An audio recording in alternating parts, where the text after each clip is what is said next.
Tara, luto ta, chasyu noodle soup. Mauni ang ingredients sa pag-marinate.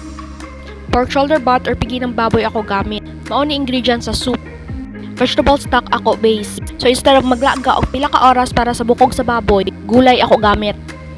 Hago lang kayo diba kung maglaga og bukog sa baboy for pila ka hours. Kini gulay ang gamiton, malasag yapon.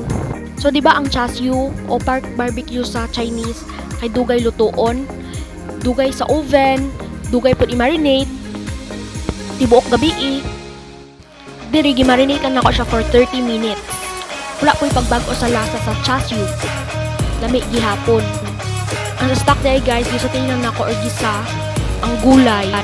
Tapos gibutangan og tubig, and then pagkulo, gibutangan og hoisin sauce o oyster sauce. Tong part sa fried garlic, ug tong mga spices na akong gipakita sa inyo ganina.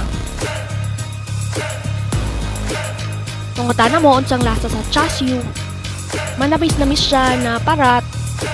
Kanang pork barbecue na ato ang nakasanayan gud. Pasok sa panlasang Pinoy.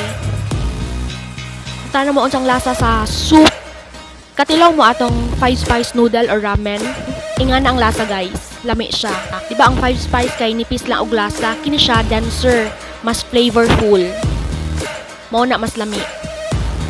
Tapos nag-incorporate sad ang lasa sa hoisin sauce, oyster sauce, og chasyu.